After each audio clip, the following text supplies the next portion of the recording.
మన విద్యార్థులకు ఆఫీస్ ఇస్తారు.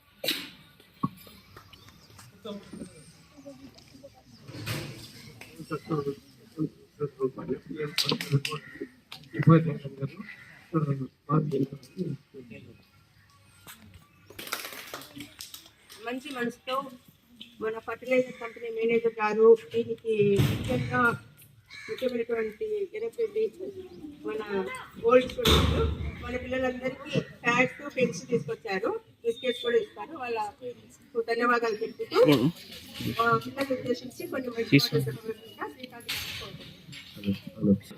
నా పేరు శ్రీకాంత్. నేను ధర్మపాడ్ టీఎంకి పనిచేస్తాను ఆంధ్రపూర్లో. మా కంపెనీ వచ్చేసి ధర్మపాడ్ వచ్చేసి మన అహ్మదాబాద్లో ఉందన్నమాట. Estate company. అందరూ నమస్కారం అండి. ప్రిన్సిపాల్ గారికి, ఊర్లో పెద్దలందరికీ, అందరికీ 77వ శుభాకాంక్షలు అనమాట. మా కంపెనీ మెయిన్ ఉద్దేశం ఏంటంటే మన గ్రామీణ ప్రాంతాల రైతుల కోసం వచ్చేసి మా రైతు పిల్లల కోసం తన వంతు సహాయం కోసం ప్రతి సంవత్సరం ఆగస్టు 15కి 26కి పెన్స్ ప్యాడ్ డిస్ట్రిబ్యూట్ చేస్తాం.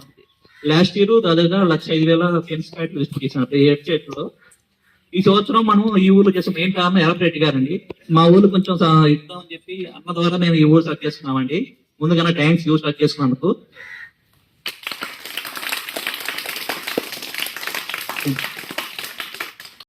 తర్వాత మన కోటంతా ఓల్డ్ స్టూడెంట్ ఇంత మంచి అభిప్రాయం ఆలోచన వచ్చినందుకు ఆ అబ్బాయిని మాకు మాట్లాడమని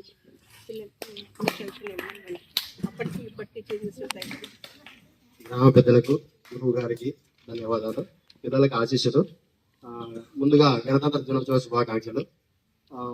మేము చదువుకున్నప్పుడు ఇంత ఫెసిలిటీస్ అయితే లేవు. టీచర్లు కానీ అప్పుడు తక్కువ ఉండేవాళ్ళు, స్టూడెంట్స్ ఎక్కువ ఉండేవాళ్ళు. ఇప్పుడు స్టూడెంట్స్ తక్కువ ఉన్నారు, టీచర్లు వాళ్ళ దగ్గరకు ఉన్నారు. దాన్ని ఇంతకుముందు మన నాగన్న గారు అయితేనేమి, గ్రామ పెద్దలు రవీంద్ర గారు అయితేనేమి, వాళ్ళ ప్రోత్సాహంతో ఇంత మంచి స్కూలు ఇక్కడ కట్టడం జరిగింది.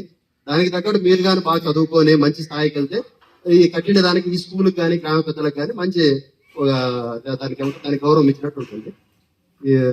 బాగా చదువుకోవాలా, మంచి పేరు తీసుకురావాలా. ఇదేనా? Thank you.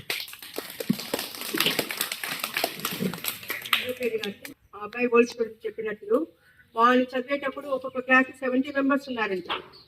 ఏమన్నా డోనర్స్ ఏమన్నా అడిగినప్పుడు స్కూల్ డెవలప్మెంట్ చేస్తాము అని అడిగినప్పుడు వాళ్ళు ఏం చెప్తున్నారంటే భయపడుతున్నారు, స్కూల్ నిలబడుతుందా లేదా అని. ఎందుకంటే స్ట్రెంత్ కారణం. ఇంత పెద్ద క్యాంపస్ ఉంది, గవర్నమెంట్ అన్ని ఫెసిలిటీస్ ఇస్తుంది, వెల్ టీచర్స్ ఉన్నారు, అందరూ ఉన్నప్పటికీ ఇంకా స్ట్రెంత్ తక్కువ ఉంది. ఫోన్ చేస్తే ప్రతి ఒక్కరు ఏమంటున్నారు నేను చెప్పలేదు. ఇంకా మాకు మాట్లాడుకునే టైం లేదు కదా, ఫుల్ పడుతుంది. మేమే మాట్లాడుకునే 5 నిమిషాలు టైం ఉండటంలా. ప్రతి ఒక్కరూ కోటంగా ఉండే పేరెంట్స్ అంతా అదే ఆలోచిస్తున్నారు, స్కూల్ ఉంటుందా పోతుందా నెక్స్ట్ ఇయర్. దానికి కారణం ఎవరు? మీరు బాగా చదివితే కదా, సెపరేట్ మీకు మంచి మార్కులు వస్తే వాళ్ళకి ధైర్యం వచ్చి ఇక్కడ చేర్పిస్తారు. మన స్కూల్ ఇంత పెద్ద స్కూల్ పెట్టుకొని ఊర్లో ఇంతమంది బాగా ఉండి వెల్ ఎడ్యుకేటెడ్ గా ఉండి వేరే స్కూల్లో పోతున్నారంటే మనకు అవమానమా కాదా? మన స్కూల్ మనం నిలబెట్టుకోవాలంటే మనం అందరము ప్రయత్నం చేయాలి. ఎంజాయ్ చేయొచ్చు. అది ఎంతవరకు ఉండాలి ఎంజాయ్మెంట్? కొద్ది వరకే. మన ఇది క్యారెక్టర్ పోయే వరకు ఉండకూడదు, చదువు పోయే వరకు ఉండకూడదు. రోజు చెప్తానే ఉన్నా కానీ లేదు. మనిషి ముందర నుండి చెప్తే చదువుతారు, పక్కకు పోతే చదవరు. అప్పుడు మా సిలబస్ లేదు. ఇప్పుడు సిబిఎస్ సిలబస్ చాలా కఠినంగా ఉంటుంది. పేపరు చేంజెస్ మారినాయి, ఓన్గా రాయాలి. క్వశ్చన్స్ బట్టి కొట్టి రాసే కాలం పోయింది. అది నీకు అర్థం కాకుండా కాన్సెప్ట్ ఉంటేనే వాటికి మంచి మార్కులు వస్తాయి. మనకు చదవాలంటే బరువు, ఆలోచించాలంటే బరువు. మెయిన్ డిసిప్లిన్ లేదు. అందుకని ఇప్పటి నుంచి అన్నా కొంచెం ప్రతి ఒక్కరూ ఆగస్ట్ 15th నేను రిక్వెస్ట్ చేసుకున్నా అక్కడికి వచ్చిన పెద్దలకి ఒక్కొక్కళ్ళు కనీసం అట్లీస్ట్ ఒక 5 మెంబర్ని జాయిన్ చేయండి అని. ఏడిస్వామి ఏమో 30ని సజెస్ట్ చేసినాడు. వాళ్ళని పట్టుకొని నేను జాయిన్ చేయించినాను. అట్లే మిగతా వాళ్ళు కూడా ముందుకు వచ్చి బాగుంది స్కూలు, మన ఊరిలో మన స్కూల్ నిలబెట్టుకోవాలా అని ఆలోచించినప్పుడు బాగా డెవలప్ అవుతాం. అదే ఆలోచించండి మా, ఓకేనా?